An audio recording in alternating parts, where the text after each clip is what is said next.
9:45चा time दिला होता आणि ठीक आहे 10-15 मिनटं इकडे तिकडे होऊ शकते आणि शार्प आपण सुरू करणार होतो आणि याच्यानंतर जे येतील त्यांना आता क्लासमध्ये की एंट्री मिळणार.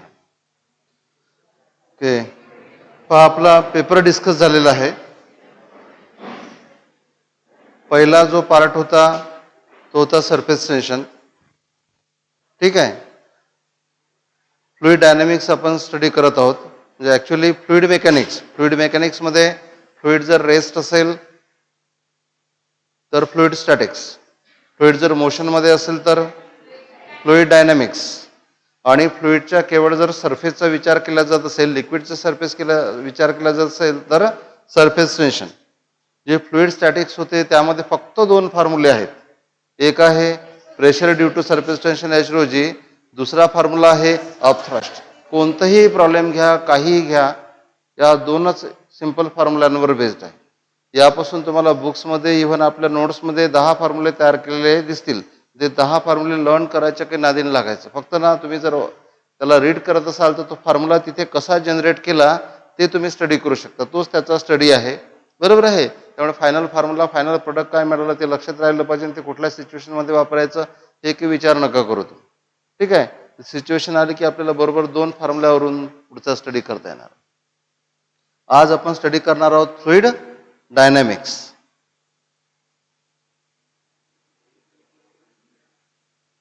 काल काय वॉर्निंग दिली होती?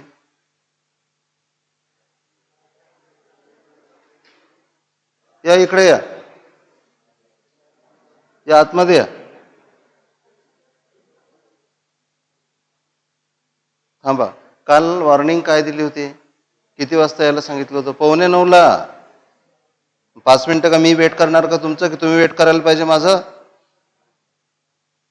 चला बसा.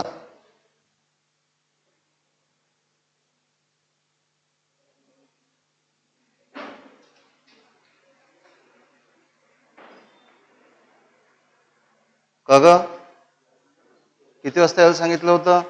जाऊ नका तिथे, तसं नका बसू, उभे राहा. किती वाजता यायला सांगितलं होतं? 8:45चा टाइम दिला होता तुम्हाला.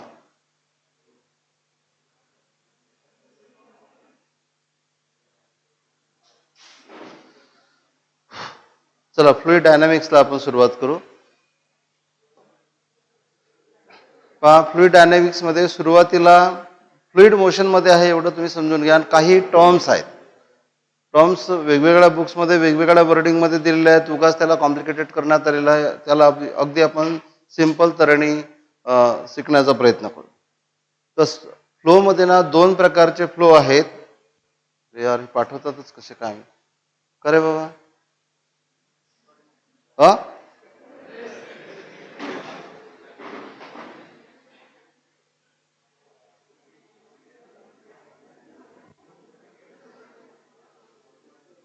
फ्लुइडमध्ये 2 प्रकारचे फ्लो आहेत. एक आहे स्टेडी फ्लो, दुसरा आहे अनस्टेडी फ्लो. यार हिला सांगितलं बरं पाठवू नको म्हणून.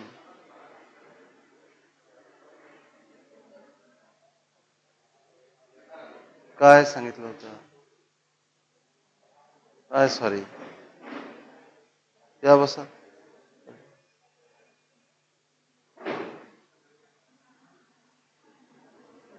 तोच टाइम करणार तुम्ही आता.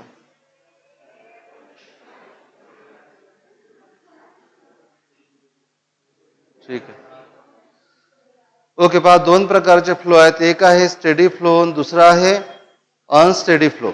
ठीक आहे, तर याला समजण्यासाठी स्टेडी फ्लो आपण समजून घेऊ पहिल्यांदा काय आहे. खरंच पण तुम्हाला शिकवणं माझ्या बच्ची बात नाही बाबा. खूपच शहाणी आहेस ग. काय बोलून राहिली? तुला म्हणत आहे मी बोलून राहिलो ऍट द सेम टाइम तुला नाही हिला. मी बोलून राहिलो ऍट द सेम टाइम तुम्ही बोलून राहिले.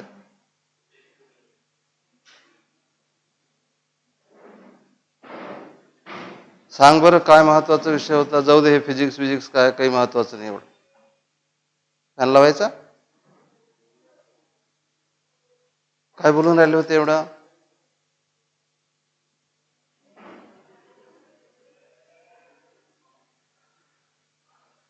पहा दोन प्रकारचे फ्लो आहेत, एक आहे स्टेडी फ्लो आणि दुसरा आहे अनस्टेडी फ्लो. ना शब्दांनी काही होणार नाही. आपल्या डोळ्यासमोर ना काही डायग्राम्स यायला पाहिजे. तर आपण काय करू, एक पाईप आहे आणि त्या पाईपमधून वॉटर किंवा कुठलं तरी लिक्विड फ्लो होत आहे आणि त्यावर आपण थोडा विचार करू. या पाईपमधून वॉटर किंवा लिक्विड फ्लो होत आहे. हा एक पर्टिक्युलर वॉटरचा पार्टिकल आहे किंवा मॉलिक्यूल आहे आणि प्रत्येक पार्टिकल जर एका पर्टिक्युलर लाईनमध्ये फ्लो होत असेल, प्रत्येक पार्टिकल पर्टिक्युलर लाईनमध्ये फ्लो होत असेल तर बिलकुल त्याची लाईन सोडत नसेल. तर अशा प्रकारचा जो फ्लो आहे that is called as steady flow. आणखी या समजलं का, एकदम सिंपल आहे की प्रत्येक पार्टिकल काय होतो त्याचा जो पाथ आहे त्याच पाथवरून फ्लो होत असेल तर that is called as steady flow. दुसरा एक महत्त्वाचा पॉईंट असा आहे की स्टेडी फ्लोमध्ये पार्टिकल फ्लो होत असताना फक्त तो ट्रान्सलेट होत असेल, रोटेट होत नसेल. काय होत असेल, ट्रान्सलेट. समजत आहे ना तुम्हाला. समजा आपण बॉलिंग क्रिकेटमध्ये बॉल फेकला, पण बॉल स्पिन होत जाणे आणि बॉल सरळ जाणे याच्यामध्ये फरक आहे. हा जो बॉल आहे तो सरळ मूव्ह होत असेल, बरोबर आहे, स्पिन होत नसेल तर अशा प्रकारच्या फ्लोला तुम्ही काय म्हणणार, स्टेडी फ्लो. दोन गोष्टी आहेत, काय, each and every particle moves in a straight line. का बरं रे, तुम्हाला का उशीर झाला? ओके. तर each and every particle move in a straight line निघून move in a particular line. प्रत्येक पार्टिकल हा पर्टिक्युलर लाईन मध्ये धावत असेल. आणि सेकंड, तो पार्टिकल धावत असताना केवळ ट्रान्सलेट होत असेल, रोटेट होत नसेल तर अशा प्रकारच्या फ्लोला काय म्हणायचं, स्टेडी फ्लो. दुसरा अनस्टेडी फ्लो. अनस्टेडी फ्लो मध्ये तुम्हाला हे सोडून दुसरं काही असेल तर दॅट इज अनस्टेडी फ्लो. म्हणजे हा पार्टिकल फिरत असताना ट्रान्सलेट होत असताना रोटेटही होत असेल, गोल गोल फिरत समोर जात असेल जसं स्पिन केलेला बॉल. एक दुसरा पार्टिकल कधी वरच्या लाईन मधून खालच्या लाईन मध्ये येत असेल किंवा किंवा किंवा खालच्या लाईन मधून वरच्या लाईन मध्ये जात असेल, तो त्याचा जो पर्टिक्युलर पाथ आहे तो सोडून दुसऱ्या पाथ मध्ये जात असेल तर अशा प्रकारच्या फ्लोला म्हणतात अनस्टेडी फ्लो. पहिलावाला जो आहे स्टेडी फ्लो, जर पार्टिकल सरळ रेषेमध्ये म्हटल्यापेक्षा एका पर्टिक्युलर लाईन्स मध्ये जर पार्टिकल धावत असतील तर स्टेडी फ्लोला स्ट्रीम लाईन फ्लो म्हणतात. स्ट्रीम लाईन फ्लो म्हटलं की समजायचं की प्रत्येक पार्टिकलला पर्टिक्युलर लाईन मध्ये धावत आहे, त्याची लाईन तो सोडून दुसऱ्या लाईन मध्ये जाणार नाही आणि धावत असताना पार्टिकल केवळ ट्रान्सलेट होत आहे, रोटेट होणार नाही. अशा प्रकारचा जो फ्लो आहे that is called as stream line flow. पण जर का पार्टिकल एका रेषेमधून दुसऱ्या रेषेमध्ये एंटर करत असेल, त्याचा पाथ सोडून दुसऱ्या पाथ मध्ये धावत असेल, तुम्ही असं विचार करा, हायवेवरून तुम्ही गाडी चालवता आणि 4-5 लेनचा हायवे आहे, तुम्ही एका लेन मधून दुसऱ्या लेन मध्ये दुसऱ्या लेन मधून खेळून राहिले असे, दॅट इज अनस्टेडी. पण एक तुम्ही पर्टिक्युलर लेन पकडला आणि त्याच लेन मध्ये तुमची कार धावत आहे किंवा मोटरसायकल धावत आहे, that is called as steady flow. समजलं? स्टेडी फ्लो आणि अनस्टेडी फ्लो समजला. पहिला आहे स्ट्रीम. स्टेडी फ्लो मध्ये त्याला आणखी पर्टिक्युलर नेम आहे, that is stream line flow. तुम्हाला मी एक बेस्ट एक्झाम्पल सांगतो. ओके, तर पहा, तुम्ही कधी कधी समजा नळ अगदी बारीक तुम्ही त्याची धार केली असेल, नळाची धार अगदी बारीक, तुम्हाला असं वाटेल की हे जे आहे ना असं सॉलिड, म्हणजे सॉलिड लिक्विडच आहे, पण तुम्हाला असं डिसकंटिन्युअस नसेल, कंटिन्युअस लिक्विड दिसेल. जर लिक्विड तुम्हाला कंटिन्युअस दिसत असेल तर दॅट इज स्टेडी फ्लो. मग काही अंतरापर्यंत हा कंटिन्युअस असेल, पण नंतर नंतर काय होतो, स्पीड वाढतो, मग ती जी धार आहे ती ब्रेक व्हायला लागते. जिथे ब्रेक व्हायला लागली, जिथे वेगवेगळे पार्टिकल्स व्हायला लागले, हा काय झाला, अनस्टेडी फ्लो. बरोबर आहे. तुम्ही आपल्याकडे सर्व भाजीवर तेल ओततात, बरोबर आहे, तेल हळूवार बरोबरपणे ओतायचं आणि तो जो फ्लो आहे त्याला ऑब्झर्व करायचं. मोस्ट ऑफ द टाइम तो असतो स्टेडी फ्लो. तुम्हाला एक एक थेंब पडताना नाही दिसणार, वॉटरचं मात्र पडताना दिसू शकते, बरोबर आहे. एकसारखं तुम्हाला असं वॉटर दिसत असेल, तुम्हाला असं वाटेल कुठेच ब्रेक झालेलं नाही आहे, पडत आहे की नाही आहे तेही दिसत नसेल, तुम्हाला फक्त असा वॉटर कॉलम दिसत असेल तर that is called steady flow. पण जर तुम्ही धार वाढवली नळाची तर सगळे पार्टिकल्स रॅन्डमली खाली पडताना दिसतील, that is called as unsteady flow. बरेचदा याला रोटेशनल फ्लो आणि इररोटेशनल फ्लो सुद्धा म्हणतात. पार्टिकल जर रोटेट होत असतील तर that is rotational flow. Particle जर सरळ धावत असतील, रोटेट होत असतील तर दॅट इज इररोटेशनल फ्लो. टाईप समजलं का? सर्व सारखेच वर्ड्स वापरले आहेत. पहिला घेतला स्टेडी फ्लो, दुसरा घेतला अनस्टेडी फ्लो, स्टेडी फ्लो मध्ये घेतला स्ट्रीम लाईन फ्लो. ओके, आणि हे तर थेरॉटिकल पॉइंट्स झालेत. आता पहा, लक्ष द्या परत इकडे, माझ्याकडे लक्ष द्यायचं. इकडे इथे दोन का काल काय सांगितलं होतं आपण? मग त्यांना काढून देणार आहे ते, आता इंटरेस्ट नाही त्यांना. मग तुम्हाला काल काय सांगितलं होतं? बस आता.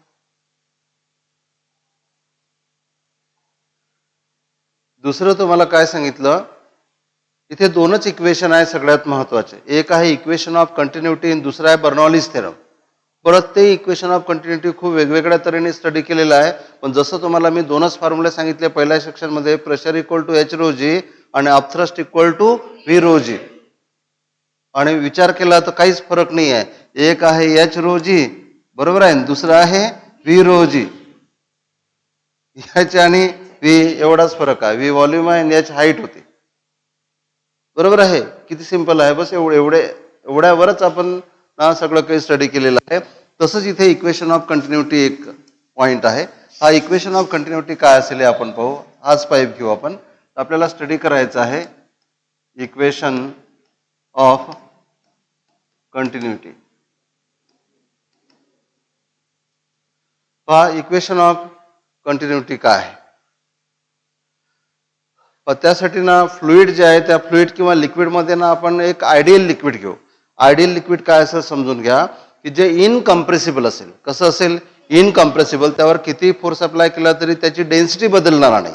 कॉम्प्रेस झाला तर डेन्सिटी वाढेल आणि एक्सपांड झाला तर डेन्सिटी कमी होईल. तर आपल्याला जे लिक्विड कन्सिडर करायचं, आयडियल लिक्विड जे कन्सिडर करायचं आहे, तर आयडियल लिक्विडच्या ज्या कॅरेक्टरिस्टिक्स आहेत तर त्यामधली पहिली कॅरेक्टरिस्टिक्स काय सांगितलं तुम्हाला? लिक्विड कसं आहे? इनकम्प्रेसिबल, कॉम्प्रेस्ड होणार नाही. दुसरं आहे नॉन व्हिस्कस. व्हिस्कस तुम्हाला समजते, जे पार्टिकल्स एकमेकांना अट्रॅक्ट करत असतील, एकमेकांना धरून ठेवत असतील. जसं हनी व्हिस्कस आहे, ऑइल सुद्धा व्हिस्कस आहे, बरोबर आहे. वॉटर एक व्हिस्कस आहे पण कमी प्रमाणात व्हिस्कस आहे. त्यापेक्षा कमी व्हिस्कस पेट्रोल किंवा रॉकेल आहे, बरोबर आहे. पेट्रोल किंवा रॉकेल मधून तुम्ही एखादा रॉड फिरवा, तुम्हाला तो हलकासा अपोज जाणवेल. तुम्ही तोच रॉड जर वॉटरमधून फिरवला तुम्हाला जास्त अपोजिशन जाणवेल. तोच रॉड जर तुम्ही ऑइलमधून फिरवला तर आणखी जास्त अपोजिशन जाणवेल. हनीमधून फिरवला तर आणखी जास्त अपोजिशन जाणवेल. हे जे अपोजिशन जाणवते हे आहे ड्यू टू विस्कॉसिटी. कशालाच पाठवलं यांना? एक मिनिट इकडे थांबा पहिल्यांदा तुम्ही. मला तर वाटते ना तुम्ही आज परत चालले जा, उद्या या तुम्ही या का आतमध्ये? या ना इकडे समोर, ते या. अरे या ना इकडे समोर. काल काय सांगितलं, किती वेळा सांगितलं काल? But you don't care. आम्ही असेच राहणार आहोत पुढे पण, आम्ही असेच राहणार आहोत नाही का? किती सांगत राहा. सांगितलं नव्हतं का काल बसताना येणार म्हणून? मग तुम्हाला मला सांगा, एक तुम्हाला बोलू नका रे, तुम्हाला क्लास कंटिन्यू करायचा आहे का? यस और नो सांगा, बस एकच कंडिशन. मग उद्या जर मला त्यांनी फरक नाही पडत तुम्ही कमी झाले जास्त झाले, आय डोंट केअर. तुला माहिती आहे मी सकाळचे क्लास ठेवले, मी अर्ध्या ऍडमिशन करून घेतल्या, मला त्याचा फरकच नाही पडत.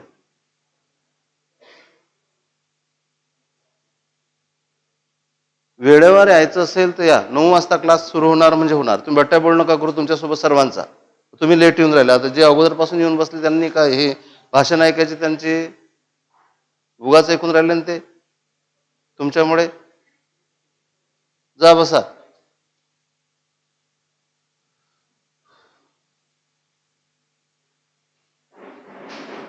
आतापर्यंत सांगितलं ते यांच्या बडख्यात येणार नाही आता काही. आणि परत आम्हाला फिजिक्स जमत.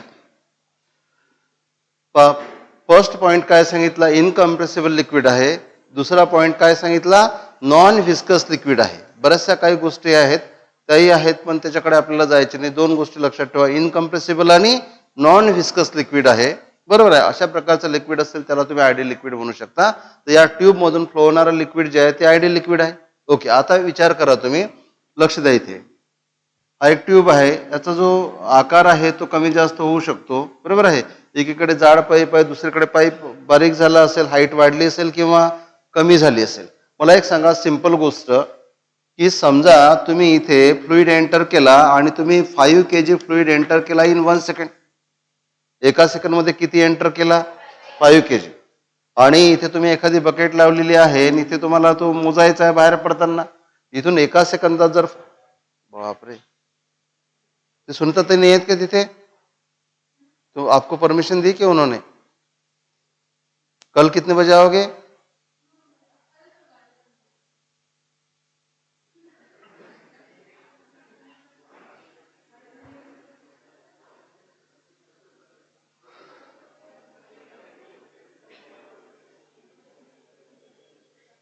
मुझे पता है गाड़ी फेल है करके, नाही तर इथे किती एंटर झालं? 5 kg एका सेकंदात. मग इथे जर एखादा कंटेनर लावलं असेल तर किती बाहेर पडेल? फ्लुइड कसा इनकम्प्रेसिबल, कदाचित कम्प्रेसिबल असतं तर इथून 5 kg टाकलं असतं, बरोबर आहे, त्याला तुम्ही लोटून राहिले आतमध्ये, कॉम्प्रेस झालं असतं तर कदाचित कमी जास्त बाहेर पडलं असतं. पण आता जर इथून जर एका सेकंदात 5 kg तुम्ही फ्लुइड एंटर करत असाल तर बाहेर किती पडेल? 5 kg पर सेकंड. सिंपल आहे ना, काही लॉजिकच नाही याच्यामध्ये. जेवढं एंटर करणार तेवढंच बाहेर पडेल. पण हे केव्हा असं होऊ शकते? जेव्हा फ्लुइड इनकम्प्रेसिबल असेल. त्याच्यामुळे तुम्ही इकडून 5 kg टाकून राहिले ते फ्लुइड कम्प्रेस्ड होऊन राहिलं, बाहेर 3 kg पडून राहिलं कम्प्रेस्ड होऊन राहिल्यामुळे असंही होऊ शकते. पण आपण फ्लुइड कसं घेतलं? आयडियल फ्लुइड घेतलं. आयडियल फ्लुइड घेतल्यामुळे फ्लुइड कसं आहे? इनकम्प्रेस. अरे यार, तुम्ही यार वापस जा बरं, तुम्ही त्या ताईला विचारा पण. हा, पण काही लॉजिकच नाही काही करण्यात.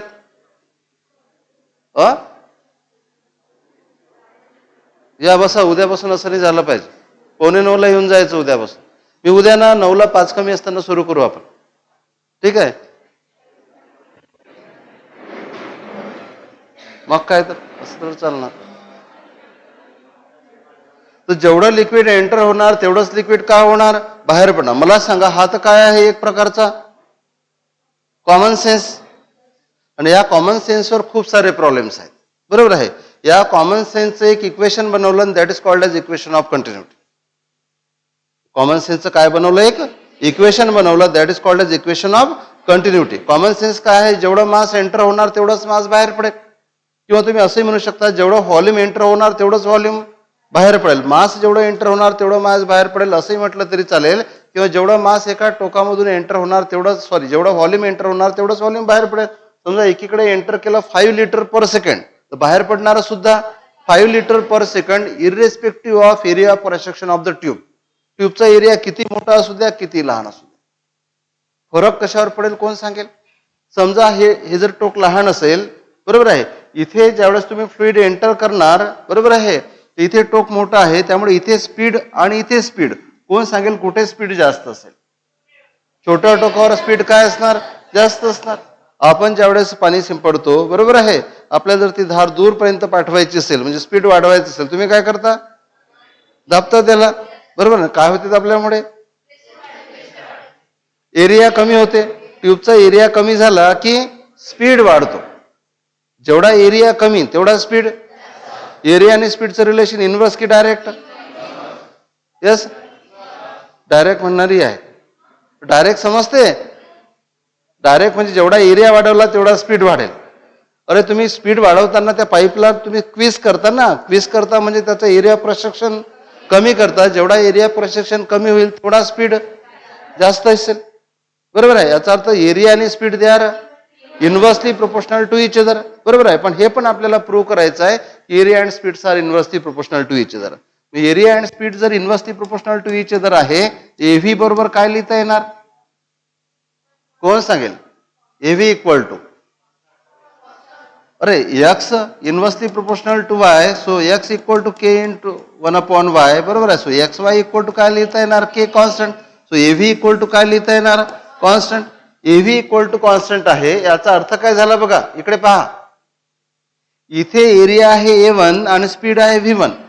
इथे एरिया असेल A2, स्पीड असेल V2, तर आपल्याला काय लिहिता येणार? A1 V1 equal to A2 V2. यालाच म्हणतात इक्वेशन ऑफ कंटिन्युटी. समजलं का? इक्वेशन ऑफ कंटिन्युटी काय आहे? एव्ही इक्वल टू, कोणी याला म्हणणार एव्ही इक्वल टू कॉन्स्टंट, कोणी म्हणणार की velocity is inversely proportional to area of cross section, कोणी म्हणणार A1 V1 equal to A2 V2. समजलं का? This equation is nothing but equation of continuity. कळलं मी काय बोललो?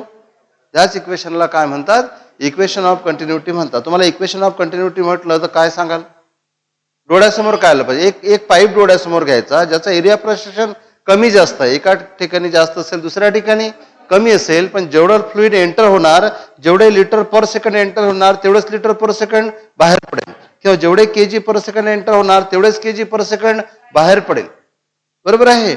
पण जेवढा एरिया कमी केला तेवढा स्पीड वाढला. So area is inversely proportional to speed. बरोबर आहे. म्हणून एव्ही इक्वल टू काय लिहिता येणार, कॉन्स्टंट. म्हणून एका ठिकाणचा एरिया असेल A1, स्पीड असेल V1, दुसऱ्या ठिकाणचा एरिया A2, स्पीड असेल V2. So A1 V1 equal to A2. यावर खूप सारे प्रॉब्लेम्स आहेत की एका ठिकाणचा तुम्हाला पाईपचा एरिया प्रशिक्षण दिलेला असेल, तिथला पाईपचा स्पीडही दिलेला असेल वॉटरचा, दुसऱ्या ठिकाणी एरिया कमी केलेला असेल. बरोबर आहे. तुम्हाला म्हणतील स्पीड विचारतील, तो A1 आणि A2 माहित असेल, V1 माहित असेल तर V2 काढता येणार. बरोबर आहे. समजलं का. So A1 V1 equal to A2 V2 याला आपल्याला प्रूव्ह करायचं आहे मॅथमॅटिकली. आता बा प्रूव्ह करताना आपण काय करणार, आपल्याला हेच प्रूव्ह करायचं A1 V1 equal to A2 V2. तर समजा काय झालं की इथे तुम्ही काहीतरी लिक्विड एंटर केलं आणि लिक्विड जे एंटर केलं त्याचा मास आहे M. मग इथे M एंटर केलं तर बाहेर पडणारं लिक्विड किती राहणार, Mच राहणार. So M equal to M आपल्याला लिहिता येणार. मी इथे लिहितो. So M equal to M. M equal to M म्हणजे काय, पहिला M कोणता आहे, पहिल्या एंड मधून एंटर होणारं लिक्विड, आणि दुसरा M कोणता आहे, दुसऱ्या एंड मधून बाहेर पडणारं लिक्विड. बरोबर आहे. पण आपण काय बोललो, प्रत्येक सेकंदाला एंटर होणार आणि प्रत्येक सेकंदाला बाहेर पडणारं सारखं आहे. मग हा M पहिला M असेल 1 मिनिटामधला आणि दुसरा M असेल 10 मिनिटामधला, सारखे असतील का. म्हणून M इक्वल टू M लिहिणं चुकीचं आहे. M इक्वल टू M आपल्याला तेव्हाच लिहिता येणार जेव्हा दोन्ही M सेम टाइम मधले असतील. मग आता मला सांगा, mathematically mass flowing per unit टाइमला कशाने दाखवाल, जर displacement per unit time, displacement upon time, change in velocity per unit time, change in velocity upon time. So mass entering per unit time और mass leaving per unit time. Entering म्हणजे एका टोकाला आणि leaving म्हणजे दुसऱ्या टोकाला. मग mass entering per unit time म्हणजे M/T, mass leaving per unit time म्हणजे ही M/T. बरोबर आहे. म्हणून तुम्हाला काय करता येणार, इथे M/T इक्वल टू काय लिहिता येणार, M/T. तर इथे M1 आणि इथे M2 तुम्ही घेऊ शकता, पण तुम्हाला माहिती आहे M1 M2 सारखेच आहेत. बरोबर आहे. आता तुम्हाला मासला काय लिहिता येणार, व्हॉल्यूम इंटू डेन्सिटी. मासला लिहिता येणार व्हॉल्यूम इंटू डेन्सिटी. इथलं व्हॉल्यूम V1 आहे आणि डेन्सिटी तर सेम आहे. ओके. इथलं व्हॉल्यूम आहे V2, V स्मॉल v आणि कॅपिटल V आपण घेऊ. So V1 into rho equal to V2 into rho T आणि T. समजलं का. रो कसा आहे, सेम. म्हणजे आपल्याला यालाच काय लिहिता येणार, volume flowing per second equal to volume, किंवा volume entering per second equal to volume coming out per second. समजलं का. म्हणजे तुम्ही M1/T इक्वल टू M2/T असं लिहिलं तरी चालेल, किंवा तुम्ही V1/T इक्वल टू V2/T लिहिलं तरी चालेल. पण काय करायचं की सुरुवातीला समजण्यासाठी हे ठीक आहे, कारण की एखाद्या वेळेस क्वेश्चन मध्ये असं काही आलं तर आपल्या लक्षात आलं पाहिजे.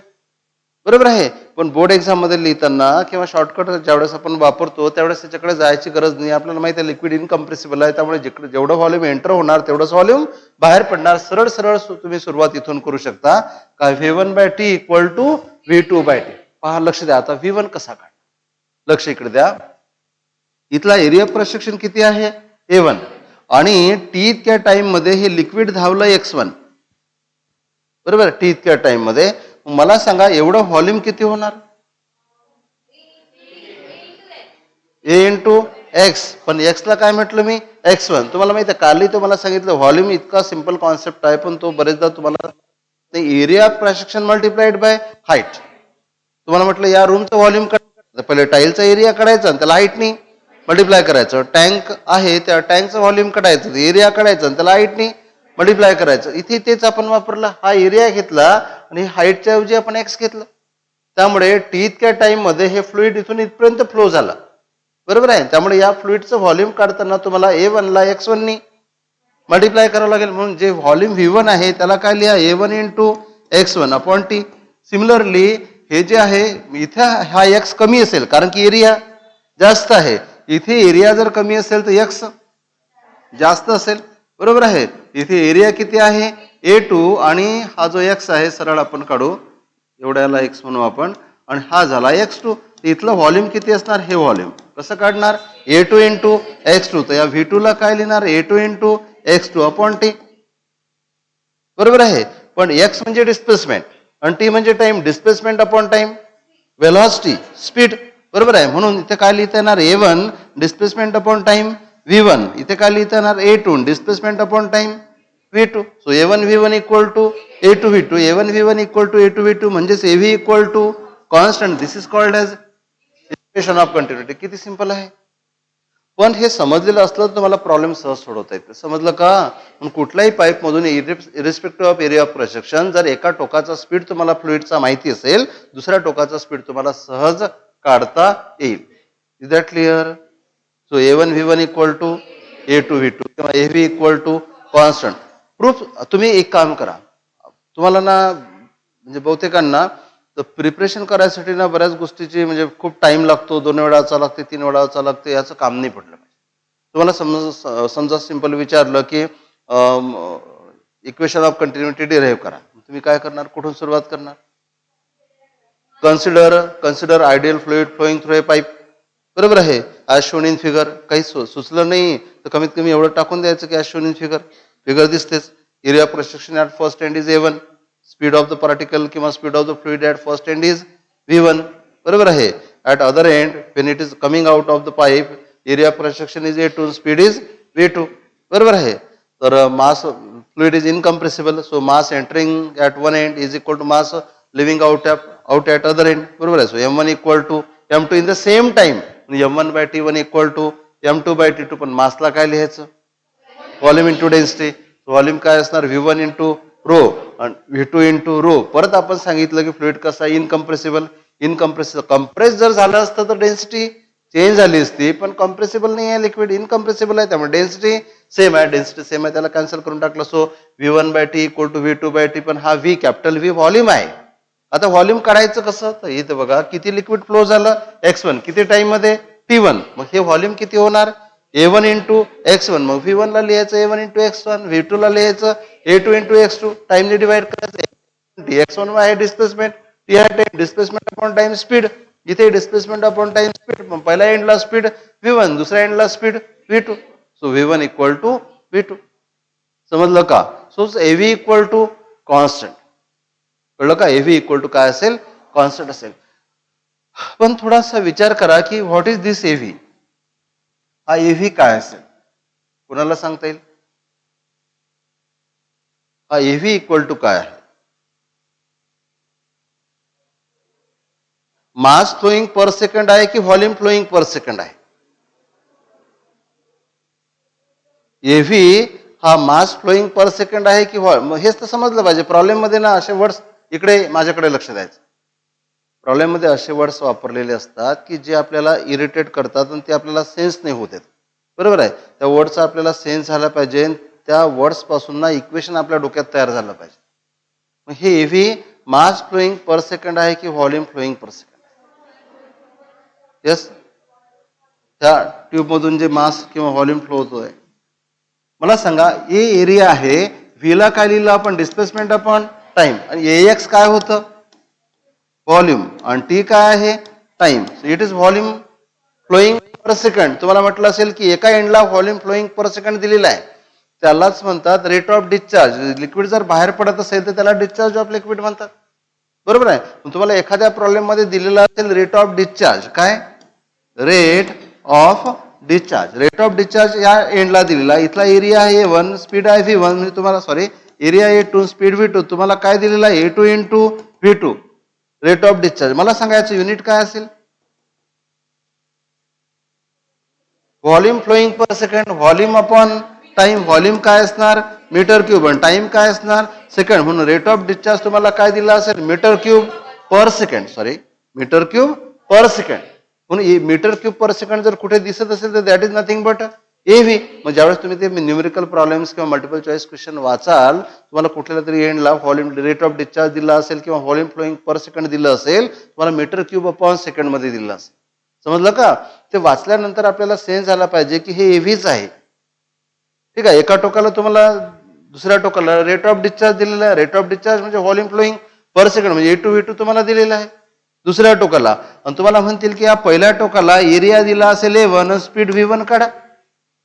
कळलं का? म्हणजे तुम्हाला सरळ असं दिलेलं नसते प्रॉब्लेम मध्ये, मोस्ट ऑफ द प्रॉब्लेम मध्ये, की सरळ सरळ की A1 V1 equal to A2 V2, तुम्हाला म्हणतील हे सगळं दिलेलं आहे, A1 A2 दिलेलं आहे आणि तुम्हाला V1 दिला असेल तर एवढं सरळ सोपं थोडं ना विचारतील.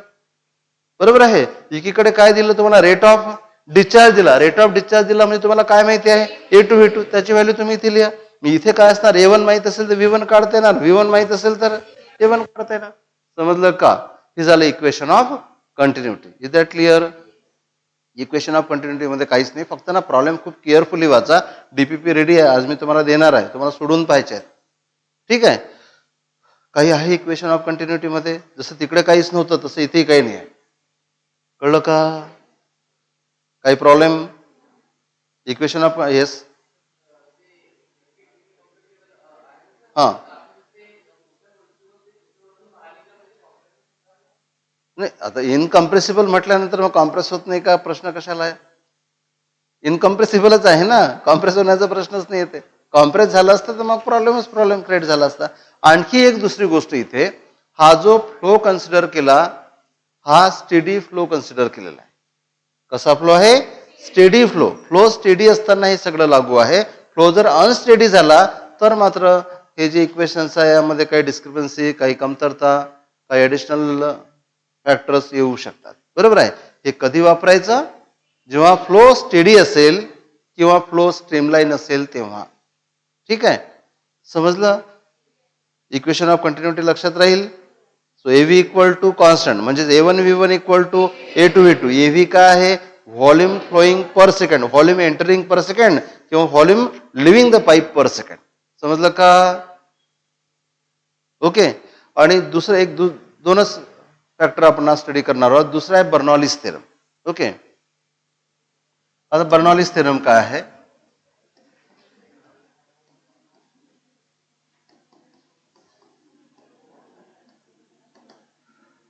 पहा, लक्ष द्या.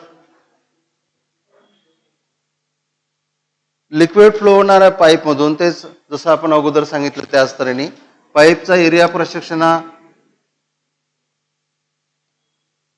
कमी जास्त होऊ शकतो. त्या पाईपची हाईटही कमी जास्त होऊ शकते. पण अशा तऱ्हेनं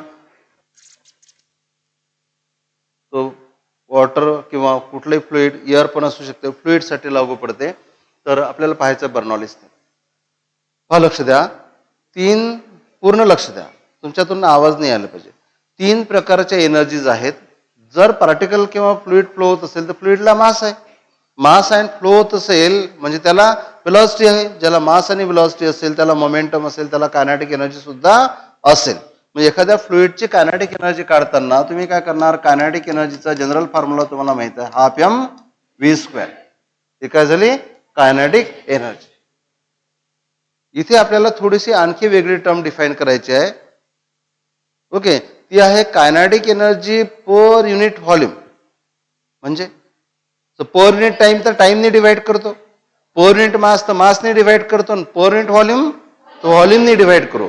ही जस्ट कायनेटिक एनर्जी आहे. आपल्याला पाहिजे kinetic energy per unit volume, म्हणजे kinetic energy upon volume. ½ m v² upon volume. V volume आहे, हा जो व्ही आहे वेलॉसिटी आहे, खाली जो व्ही आहे तो व्हॉल्यूम आहे. त्याला तुम्ही कॅपिटल व्ही घेऊ शकता. मला सांगा, mass upon volume, mass upon volume density असेल. म्हणून kinetic energy per unit volume equal to काय लिहिता येणार? ½ ρ × v². सो kinetic energy per unit volume ½ ρ × v². एक टाईपची एनर्जी. दुसरी, समजा फ्लुइड जर एका पर्टिक्युलर हाईटला पोहोचलं, बघा हा पाईप आहे, याला उंच केलेला आहे, ही जी ग्राउंड लेवल आहे किंवा ही जी बेस लेवल आहे यापेक्षा उंच आहे. आणि जी बॉडी उंच असते, जे पार्टिकल उंच असतात ग्राउंड पेक्षा, दे पॉसेस पोटेन्शियल एनर्जी. मग तुम्ही खाली डोकं घालून नका बसू. मग म्हणसाल की हे आम्हाला क्लिक नाही होऊन राहिलं. ज्यावेळेस तुम्ही फुल कॉन्सन्ट्रेशनने ऑब्झर्व कराल त्यावेळेस क्लिक होईल तुम्हाला बरोबर, ज्यावेळेस काम पडेल. पार्टिकल जर काही हाईटला पोहोचला तर हायटेड पार्टिकलला मास तर आहेच. जर काही हाईट असेल तर आपण काय घेतो? Potential energy. This H is very less than radius of earth. त्यामुळे पोटेन्शियल एनर्जी तुम्हाला किती घेता येणार? mgh. मग दुसरी एनर्जी घेऊ आपण पोटेन्शियल एनर्जी. मी इथे लिहितो. सो पोटेन्शियल एनर्जी काय असणार? mgh. या पोटेन्शियल एनर्जीलाही आपण डिफाईन करू potential energy per unit volume. म्हणजेच पोटेन्शियल एनर्जी अपॉन व्हॉल्यूम. बघा पाठ करायची गरज नाही तर काय होते तुम्ही बुक्समध्ये पाहाल तर डायरेक्टली पटापट इक्वेशन्स दिलेले आहेत आणि ते अंडरस्टँड न करता त्यांना लर्न केलेलं आहे. पोटेन्शियल एनर्जी माहिती आहे MGH. आता काय करायचं potential energy per unit volume. Potential energy per unit volume म्हणजे पर युनिट व्हॉल्यूम म्हटलं की व्हॉल्यूमनी हे तर समजते ना. पर युनिट व्हॉल्यूम म्हटलं की व्हॉल्यूमने डिवाइड करायचं. पर युनिट मास म्हटलं तर मासने डिवाइड करायचं. पर युनिट टाइम म्हटलं तर टाइमने डिवाइड करायचं. तो potential energy per unit volume MGH upon volume. आता mass upon volume. Mass upon volume काय असते डेन्सिटी. मास अपॉन व्हॉल्यूम जर डेन्सिटी झालं तर potential energy per unit volume बरोबर काय झालं ρGH. कधीही टर्म जर आली ही हाफ रो व्ही स्क्वेअर तर तुम्हाला क्लिक झालं पाहिजे की it is nothing but kinetic energy per unit volume. जर MGH च्या ऐवजी ρGH आलं तुम्हाला समजलं पाहिजे की it is potential energy per unit volume. समजलं का. तर पहिली टर्म आहे kinetic energy per unit volume. दुसरी टर्म आहे potential energy per unit volume. याला ना फिक्सअप करून घ्या चांगल्या तऱ्हेने. कायनेटिक एनर्जी काय असते हाफ MV स्क्वेअर. हे तर लर्न आहे तुमच्या. फक्त मासच्या जागी रो आला की समजायचं की ती कायनेटिक एनर्जी नाही आहे. Kinetic energy per unit volume आहे. बरोबर आहे. पोटेन्शियल एनर्जीचा फॉर्म्युला तुमच्या लर्न आहे MGH. मासच्या जागी डेन्सिटी आली की समजायचं की मासला व्हॉल्यूमने डिवाइड केलं असेल. मासला जर व्हॉल्यूमने डिवाइड केलं तर लेफ्ट हँड साईडला जे आहे त्यालाही व्हॉल्यूमने डिवाइड केलं म्हणजे काय मिळेल potential energy per unit volume ρGH. थोडा सेन्स वापरायचा. असं पाठ केल्यासारखं लर्न केल्यासारखं नाही करायचं. जेव्हा एखाद्या टर्म मध्ये मासच्या जागी रो येणार कुठली टर्म असू द्या टर्म सेमच आहे. फक्त जिथे अगोदर मास होतं तिथे डेन्सिटी आली तर ती टर्म झाली पर युनिट व्हॉल्यूम. मग what ever it may be काय असो मोमेंटमचा काहीतरी फॉर्म्युला आहे त्या फॉर्म्युल्यामध्ये मास आहे. पण दुसरा एक फॉर्म्युला दिला त्या मासच्या जागी डेन्सिटी आहे that is momentum per unit volume. बरोबर आहे. एखाद्या ठिकाणी एनर्जी आहे पण त्या एनर्जीमध्ये मास आहे पण दुसरा एक फॉर्म्युला दिला तिथे रो आहे that is energy. So whenever mass is replaced by rho, we get that quantity for unit volume. कळलं का. मग तुम्हाला ज्या टर्म्स माहिती आहेत त्या मासवाल्या टर्म्स माहिती आहेत आणि इथे ज्या टर्म्स वापरल्या जातील त्या रोवाल्या टर्म्स वापरल्या जातील. त्यामुळे एनर्जी तीच असेल फक्त त्याला काय करायचं युनिट व्हॉल्यूम साठी घ्यायचं. कळलं का. आणखी एक एनर्जी असते that is called pressure energy. Pressure मध्ये एनर्जी असते. प्रेशर वर्क करू शकते. प्रेशर एनर्जी काय असते माहिती आहे का तुम्हाला. पहा लक्ष द्या इकडे बोर्डवर पहा. समजा या सिलेंडरमध्ये गॅस भरलेला आहे आणि या सिलेंडरला एक पिस्टन लावलेला आहे. इथे आहे गॅस. हा गॅस एक्सपांड झाला म्हणजे हा पिस्टन वर मूव्ह होणार आणि या पिस्टनचं डिस्प्लेसमेंट झालं x. कोणी x घेणार कोणी h घेणार कोणी y घेणार त्याने काही फरक नाही. बरोबर आहे. झालं डिस्प्लेसमेंट. आणि या गॅसचं प्रेशर आहे P. तर तुम्हाला वर्डन काढायचं असेल तर वर्डन इक्वल टू काय असते force multiplied by displacement. Work done equal to force multiplied by या गॅसने या पिस्टनवर काय एक्झर्ट केला असणार फोर्स. प्रेशर म्हणजे फोर्स एक प्रकारचं. त्या फोर्समुळे या पिस्टनचं काय झालं डिस्प्लेसमेंट झालं. सो वर्डन इक्वल टू काय असते फोर्स इंटू डिस्प्लेसमेंट. पण प्रेशर बरोबर काय असते force into force upon area. तर मग फोर्स बरोबर काय असणार force equal to pressure into area. मग तुम्ही जिथे फोर्स आहे तिथे काय लिहू शकता प्रेशर इंटू एरिया. म्हणून मी फोर्सला लिहिलं P into A into x. मला सांगा AX काय आहे. हा झाला एरिया पर सेक्शन पिस्टनचा एन हे झालं x. So A into x काय झालं व्हॉल्यूम. सो काय लिहिता येणार तुम्हाला P इंटू V. म्हणून PV एक प्रकारचं काय आहे वर्क एक प्रकारची एनर्जी आहे that is called as pressure energy. बरोबर आहे. म्हणून आणखी एक एनर्जी आपण लिहिली त्या एनर्जीला तुम्ही काय म्हणणार प्रेशर एनर्जी. तर प्रेशर एनर्जी काय झाली PV. What is PV. Pressure energy PV एक प्रकारचं वर्क डन आहे किंवा एक प्रकारची एनर्जी आहे that is called as pressure energy. इथे V म्हणजे चेंज इन व्हॉल्यूम आहे किंवा टोटल व्हॉल्यूम आहे. आता ही झाली प्रेशर एनर्जी. तुम्हाला लिहायचं आहे pressure energy per unit volume. काय प्रेशर बरोबर आहे. So pressure energy per unit volume किती होणार P. सो अरे PV आहे ना. Pressure energy per unit volume म्हणजे व्हॉल्यूमनी काय करा डिवाइड. मग PV ला व्हॉल्यूमनी डिवाइड केलं तर V तर व्हॉल्यूम आहे ना. व्हॉल्यूम कॅन्सल होणार तर काय असणार फक्त P. ह्या तीन प्रकारच्या एनर्जी पार्ट झाल्यात. Kinetic energy half MV square. Kinetic energy per unit volume half ρV square. Potential energy mgh, potential energy per unit volume ρgh, pressure energy PV, pressure energy per unit volume P. समजलं का? 3 प्रकारची energy समजलं का सांगा. पहिली वाली kinetic energy half M V square, kinetic energy per unit volume half rho V square, बरोबर आहे. नंतर potential energy mgh, potential energy per unit volume ρgh, pressure energy PV आणि pressure energy per unit volume P. समजलं? आता तुम्हाला law of conservation of energy माहिती आहे. काय असते law of conservation of energy? Energy can neither be created nor be destroyed, it can be converted from one form to another form. याचा अर्थ काय झाला की एखादं समजा तुम्ही काय केलं की इथे मोटर लावली आणि वरतं तुमच्या टेरेसवर टँक ठेवलेली आहे आणि ती टँक आपल्याला वॉटरने भरायची आहे. इथे मोटर लावलेली आहे, बरोबर आहे. हे पाणी जे आहे ते टँक मध्ये भरल्या जात आहे. त्याच्या उलट पण वरतं टँक आहे, तुम्ही म्हणजे खाली पाणी यूज करून राहिले तर त्या टँक मधलं पाणी खाली येत असेल. ओके, मग एका पर्टिक्युलर पॉइंटला जेवढी टोटल एनर्जी असेल दुसऱ्या पॉइंटला टोटल एनर्जी तेवढीच राहणार. This is nothing but Bernoulli's theorem. So Bernoulli's theorem is nothing but law of conservation of energy. फक्त बर्नॉलिस थेरम मध्ये तिन्ही एनर्जीची सम घेतलेली आहे. काय म्हटलं?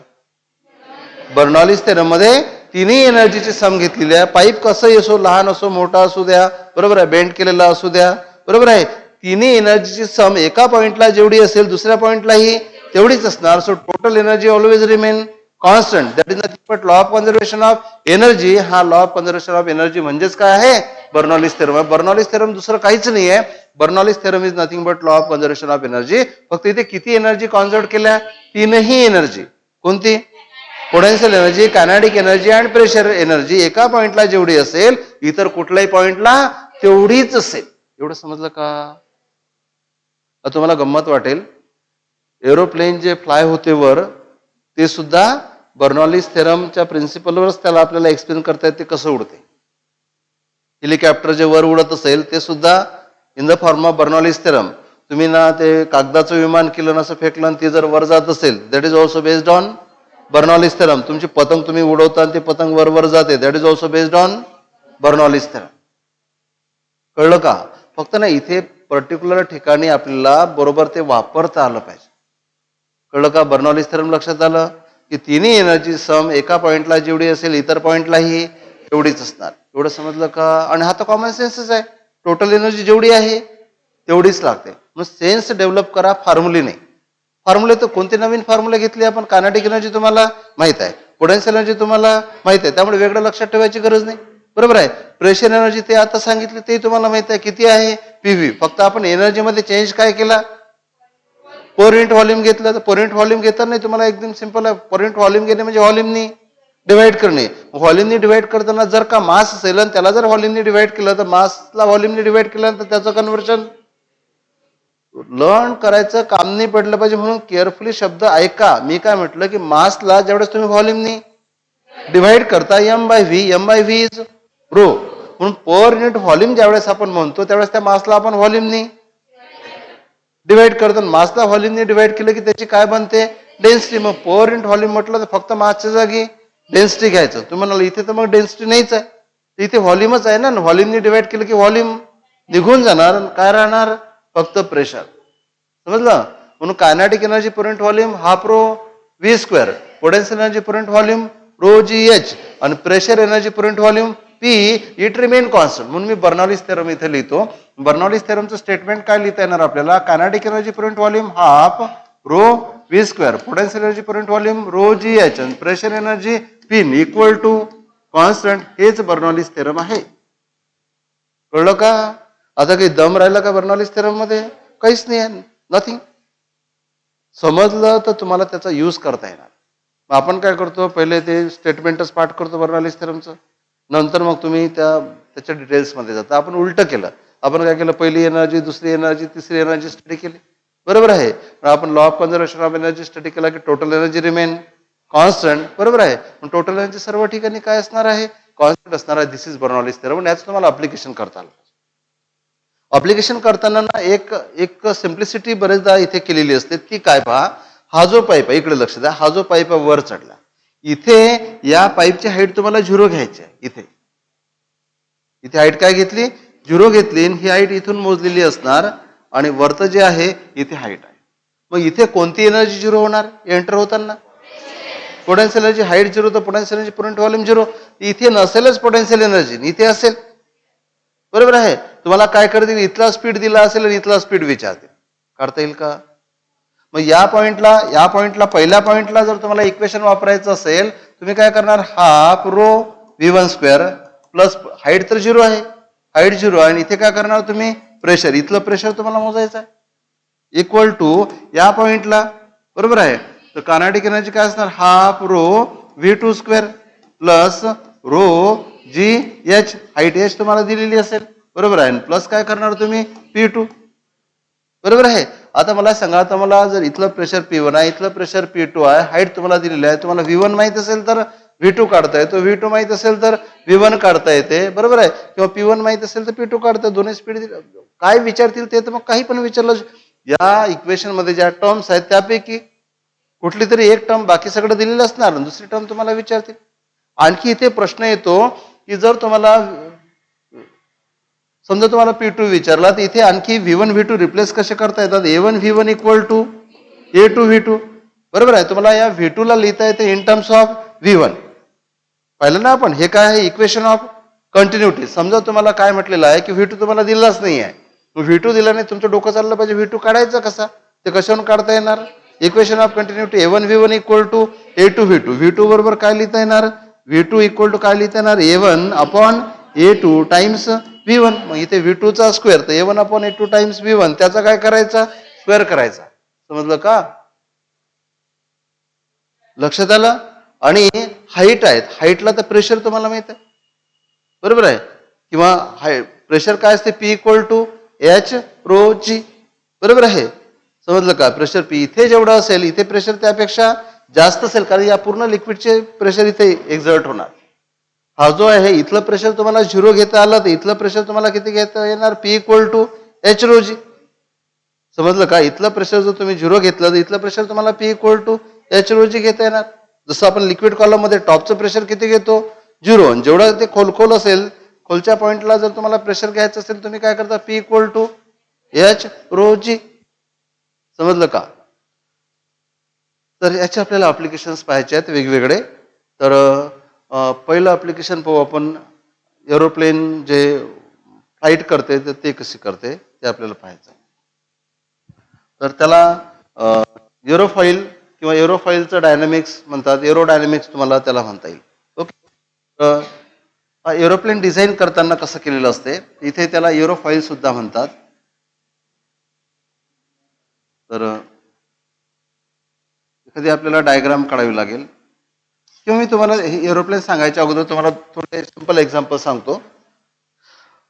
तुम्ही लक्ष द्या. तर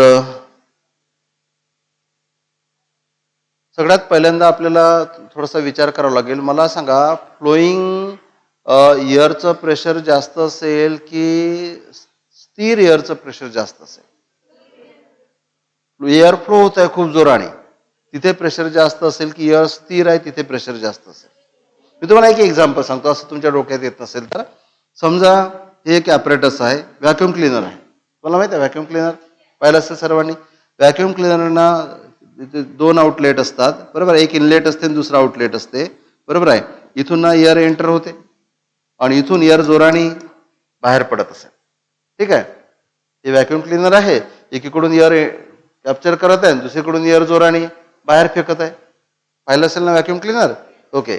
आणि हे एअर इथे इनपुट आहे, एअरचं एअर आतमध्ये जात आहे आणि इथून एअर बाहेर जात आहे.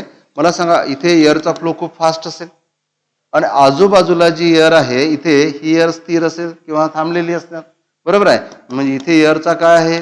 फ्लो आहे. आणि इथली जी एअर आहे ती स्टील एअर आहे. मला सांगा, प्रेशर कुठे जास्त आहे? जिथे फ्लो असेल तिथे प्रेशर असं आपल्याला वाटते, पण जिथे एअर खूप जोराने धावत असेल तिथे प्रेशर कमी असते. This can be explain by using Bernoulli's law. Okay. कसं करता येणार? आता आपण काय करू, हाईट सेम घेऊन टाकू. हाईट्स जर आपण सेम घेतली तर मग बर्नॉलिस थेरम काय आहे? पहिली कोणती energy? Half rho V square plus rho G h plus p equal to constant. Height same घेतली आपण, हाईट सेम घेतली, पहिली टर्म काढून टाका किंवा हाईट डिफरंट असली तरी काही फरक नाही पडत. हाईट जर सेम घेतली तर half rho V square plus p equal to constant. इथे थोडं ऑब्झर्वेशन करा. जर राईट हँड साईड काय आलं पाहिजे? कॉन्स्टंट. जर व्ही वाढला, हे इनकम्प्रेसिबल आहे, रो तर काही बदलत नाही, व्ही वाढला तर पी कमी करावं लागेल ना, तरच इकडे काय येणार? व्ही वाढला आणि पी वाढला तर हे तर वाढत जाणार. राईट हँड साईड कशी पाहिजे आपल्याला? कॉन्स्टंट पाहिजे. याचा अर्थ व्ही वाढला तर पी. मग जिथे एअर फास्ट असते तिथे प्रेशर कमी असते, जिथे एअर फास्ट असते तिथे प्रेशर असते, आणि जिथे एअर स्लो असते तिथे प्रेशर जास्त असते. तुम्ही पाहिलं असेल की जे पावसाळ्याच्या अगोदरचे जे दिवस असतात थोडे, ते वादळाचे दिवस असतात, आणि त्या वादळाच्या दिवसात तुम्ही पाहिलं असेल सिलिंग उडून जातात घरावरचे, गोडाऊन्सवरचे, है ना. मग सिलिंग जे उडून जातात ते तुम्हाला, आपल्याला जनरली कॉमनली असं वाटते की ते एअरच्या फ्लोमुळे सिलिंग उडून गेले. खूप जोराने एअर धावली, त्या एअरमुळे ते सिलिंग उडून गेले. एअरमध्ये एवढा फोर्स नसतो की ते सिलिंगला वर उडवून देतील. काय झालं? बरोबर आहे. सिलिंग वर कशामुळे उडतात ते पहा, लक्ष द्या. तर हे ते घर आहे, ज्याचं बॅड लक असेल त्याचं, ठीक आहे, त्याचं सिलिंग थोड्या वेळाने उडून जाणार आहे, ठीक आहे. लक्ष द्या, इथे घर आहे आणि वादळाचे दिवस आहेत. आता थोडा विचार करा इथे, बरोबर, थोडा केअरफुली ऑब्झर्व करा. इकडे पहा, इथे एअर धावायला लागली. ही जी आहे ही एअर आहे, कलर बदलवला तरी चालेल एअरचा, ठीक आहे.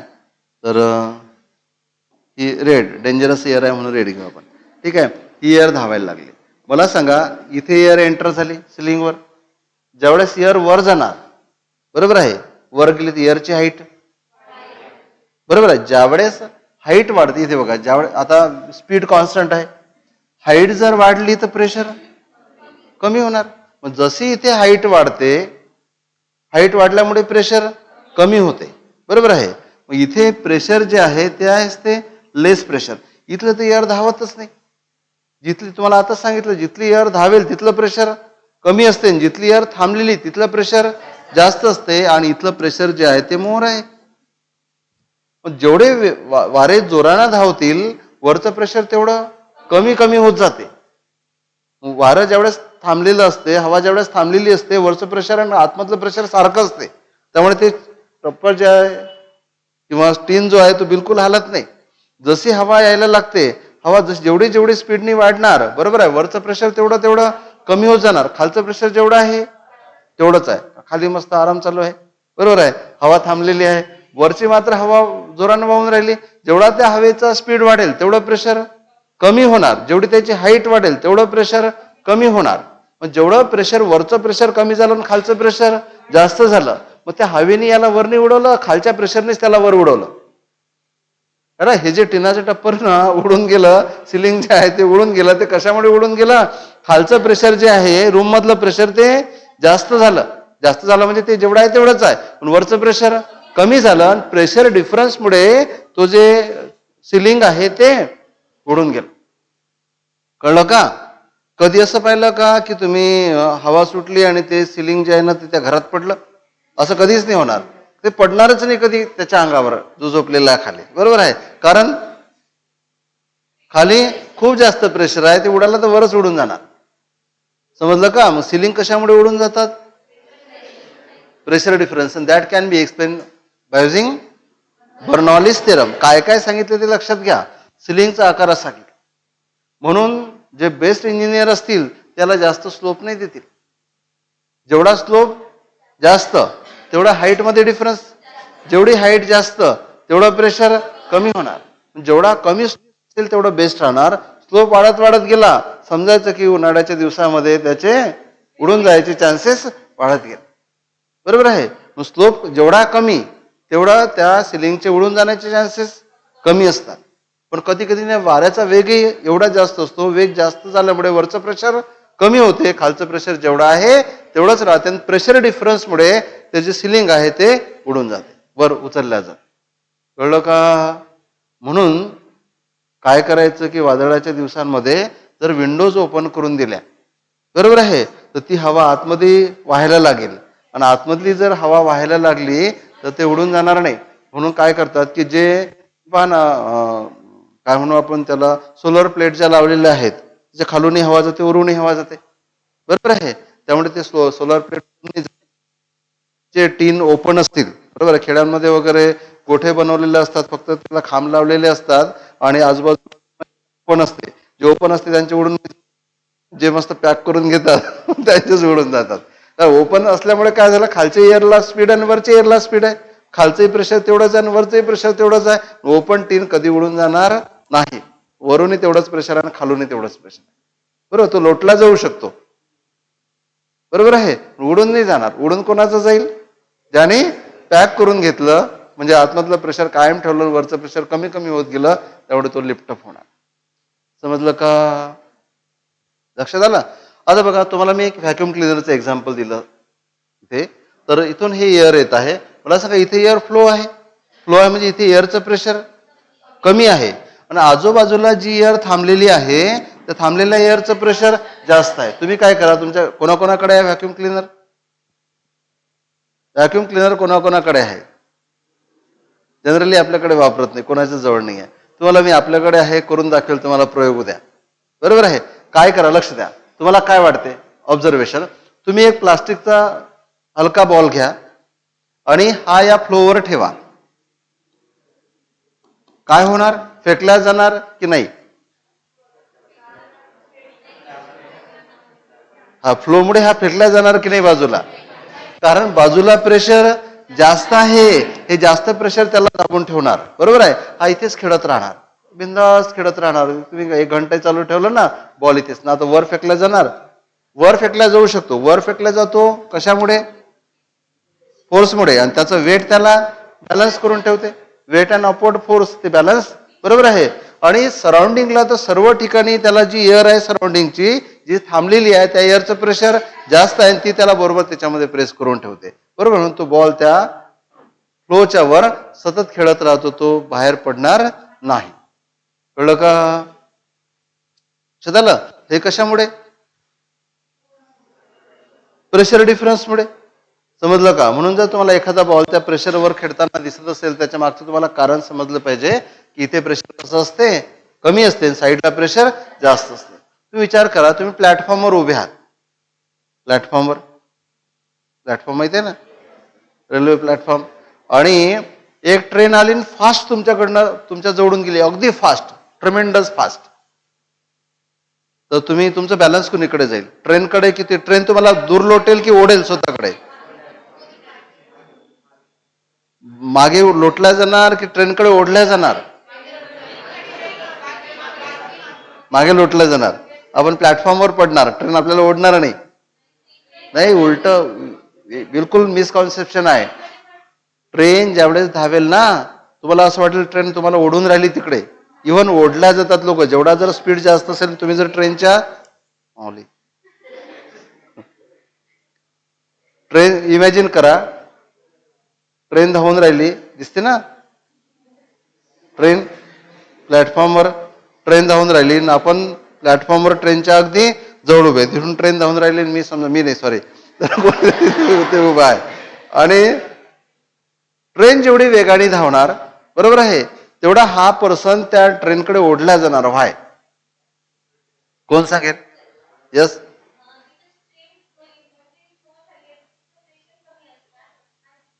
मागची हवा थांबलेली आहे. कोणाच्या? हा, आपल्या नाही. कोणी जो उभा असेल त्याच्या मागची हवा स्थिर आहे. पण ट्रेन ज्यावेळेस धावत आहे, ट्रेनच्या बाजूला जी हवा आहे ती त्या ट्रेन सोबत धावत आहे. मग धावणाऱ्या हवेचं प्रेशर कमी असेल ना, आपल्या मागे जे थांबलेली हवा आहे त्याचं प्रेशर जास्त असेल, ते मागची हवा आपल्याला लोटणार. कोणाकडे? ट्रेनकडे. म्हणून आपलं ट्रेन असं ओढल्या जाते. हेच काय की समजा तुम्ही रस्त्यावरून मोटरसायकल चालवून राहिले, सायकल चालवून राहिले, आणि तुमच्या बाजूला एक वेगाने बस गेली, ती बस तुम्हाला त्याच्याकडे ओढते, दूर नाही लोटत. तिथे सुद्धा बर्नॉलिस थेरमच आहे. कळलं का? एक ना खेड्यामध्ये आम्ही ते खेळलो आहे की तुम्हाला ते तीड माहित आहे? तिळाचं जे झाड असते ते वाढल्यानंतर त्याचं जे काय म्हणू आपण त्याला पेरखंड म्हणतात, बरोबर आहे. तर ते आतमधून पोकळ असते, बरोबर आहे. ती काळी आतमधून पोकळ असते, त्यात काळी टाकायची आणि त्याला एकदम पोकळ करून घ्यायचं, बरोबर आहे. आणि खेड्यात काही ते गवत असते त्याचे ना बिया येतात, त्या बिया अगदी हलक्या असतात पण गोल असतात बिलकुल. मला त्याचं नाव नाही आठवत. पांढऱ्या कलरच्या काही गुलाबी कलरच्या, बरोबर आहे. आणि ती नळी तोंडात घ्यायची आणि ते बीज ठेवायचे आणि याला फुंकायचं आणि ते बीज सोडून द्यायचे. ते बीज इथेच खेळत राहतात, खाली पडणार नाही. जेवढ्या वेळपर्यंत तुम्ही फुंकू शकता तेवढ्या वेळपर्यंत बीज इथे खेळत राहणार. आजकाल तुम्ही तर नसेल खेळणार, आम्ही काय, मला त्यावेळेस नव्हतं कळत की ते बीज काय खेळून राहिलं. इतकं आश्चर्य वाटायचं की हवा फुकून राहिले आणि ते बीज खाली नाही पडून राहिलं, इथेच खेळून राहिलं. काय कारण असेल? ते बीज हलकं आहे, त्या नळीतून हवा जात आहे, बरोबर आहे. जाणाऱ्या हवेचं प्रेशर कमी आहे आणि आजूबाजूची हवा थांबलेली आहे, तिथं प्रेशर जास्त आहे. ते जास्त प्रेशर, बरोबर आहे, त्या बीजेसला, त्या बॉल्सला, थर्माकॉलचे बॉल घेतले तरी चालतील, त्या बॉल्सला बरोबर आहे काय करते, त्या फ्लोमध्ये ढकलते. त्यामुळे ते बीजेस इथंच खेळत राहतात, पडणार नाहीत. तुम्हाला काही आपले जे PDF आहे त्या PDF मध्ये तुम्हाला एक डायग्राम दिसेल. तो मुलगा आहे, तोंडात ती नळी आहे, इथे तो बीजेस ठेवलेले आहेत आणि तो फुंकून राहिला आणि ते इथेच खेळून राहिले. बीजेस खाली पडत नाहीत. ते सुद्धा कशामुळे? That is also can be explain on the basis of Bernoulli's theorem. आता मी तुम्हाला एरोप्लेनचं जे मेकॅनिझम आहे ते तुम्हाला मी असं तोंडी सांगण्याचा प्रयत्न. ज्यावेळेस फ्लाय होते किंवा टेक ऑफ ज्यावेळेस होते त्यावेळेस त्याचा एक पर्टिक्युलर आकार असतो अशा तऱ्हेचा. सॉरी,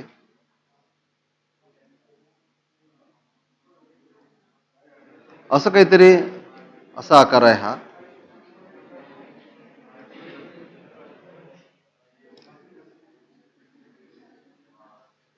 लक्ष द्या, ज्यावेळेस एरोप्लेन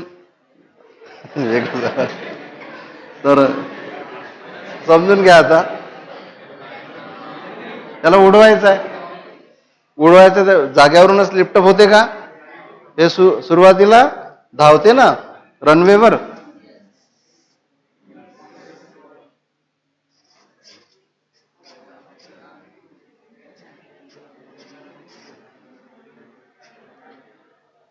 लक्ष द्या. हे रनवेवर हे धावते. धावताना ती जी एअर आहे, एअर थांबलेली जरी असली तरी हे धावल्यामुळे हे जे एअर पार्टिकल्स आहेत ते असे धावतात, काही खालून धावतात, बरोबर आहे. इथे बघा, इथे वरत त्या एअर पार्टिकलची हाईट वाढते. हाईट वाढल्यामुळे स्पीड तर आहेच, हाईट वाढल्यामुळे प्रेशर कमी होते. इथलं प्रेशर असते लेस आणि इथलं प्रेशर असते मोर. म्हणून एरोप्लेनच्या खालचं प्रेशर कमी असते आणि वरचं प्रेशर जास्त असते. आणि ते प्रेशर डिफरन्स त्या एरोप्लेनला काय करतो? लिफ्टअप करतो. कळलं का? म्हणून एरोप्लेन जे वर उचलल्या जाते ते कशामुळे उचलल्या जाते? वरचं आणि खालचं त्यांच्यामधल्या प्रेशर डिफरन्स पुढे. आणि तुम्हाला माहित असेल, तुम्ही जर प्लेनमध्ये बसलेले असाल तर ते जे पंखा आहे त्या पंखावर प्लेट लावलेले असतात आणि त्या प्लेटना थोड्या अशा कमी जास्त केल्या की त्याची हाईट बदलता येते, बरोबर आहे. ज्यावेळेस त्याला वर उचलायचं असते, ही प्लेट वर उचलल्या जाते. अशी हलकीशी अशी प्लेट असते खूप लांब पंखावर लावलेली. ही प्लेट वर उचलल्या गेली की ही जी एअर आहे ही सरळ न जाता आणखी वर जाते. जेवढी एअर वर जाणार, बरोबर आहे, तेवढं प्रेशर कमी होणार. वरचं प्रेशर कमी, खालचं प्रेशर जेवढं आहे तेवढंच आहे. वरचं प्रेशर कमी झालं की प्लेन वर उचलल्या जाणार. ज्यावेळेस त्या प्लेनला लँड करायचं असते, ह्या ज्या प्लेट्स आहेत त्या हळूहळू खाली झुकावल्या जातात. ज्यावेळेस प्लेनला थांबवायचं असते ही प्लेट बिलकुल याला चिटकून जाते त्याच्या जाग्यावर. समजलं का? त्याच्या प्लेट्स लावलेल्या आहेत. त्या प्लेटची काय हाईट 1 फुटाची जनरली हाईट असेल, 1 फीट, बरोबर आहे, एवढी हाईट असेल त्या प्लेटची. पण लांबी मात्र खूप जास्त असते. ती प्लेट थोडीशी अशी वर थोडीशी बिलकुल थोडी जरी प्लेट वर उचलल्या गेली तर ही जी हवा आहे याचा स्पीड वाढतो, बरोबर आहे. याचा स्पीड वाढतो, त्याची हाईटही वाढते. आणि हाईट वाढल्यामुळे वरचं प्रेशर कमी होते आणि खालचं प्रेशर जेवढं आहे जेवढं वरचं प्रेशर कमी होणार तेवढं प्लेन वर उचलला जाणार.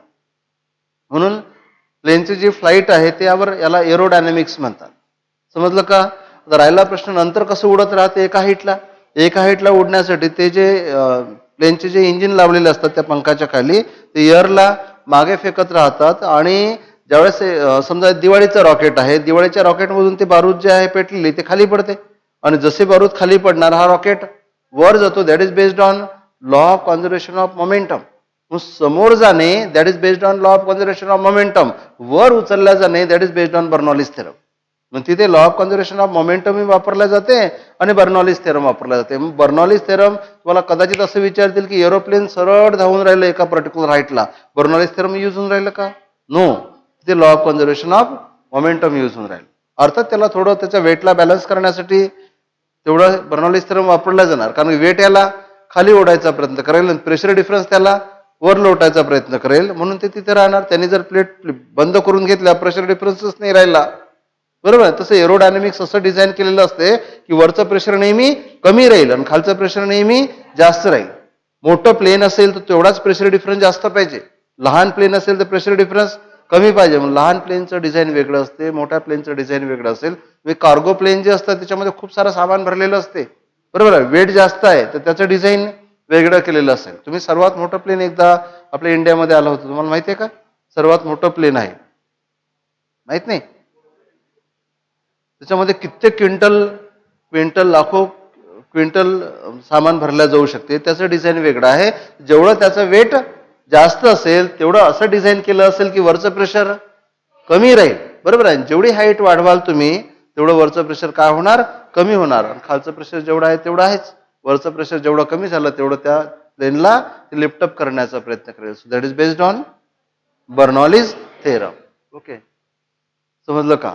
तर आज एक डीपीपी रेडी आहे माझ्याकडे. तुम्हाला उद्याचा पिरियड झाल्यानंतर आणखी तो क्लिअरली सोडवता येणार, पण तसंही तुम्हाला सांगितलेलं आहे की तुम्ही गुगल वगैरे करू शकता. आणि इकडे पहा, सध्या तुम्ही शिकून राहिलेत त्यामुळे तुम्हाला स्वतःहूनच येईल असं नाही आहे. बिनधास्त गुगल करा, फक्त त्याचे सोल्युशन शोधण्याचा प्रयत्न करा. मी डीपीपी तुम्हाला देऊन टाकतो.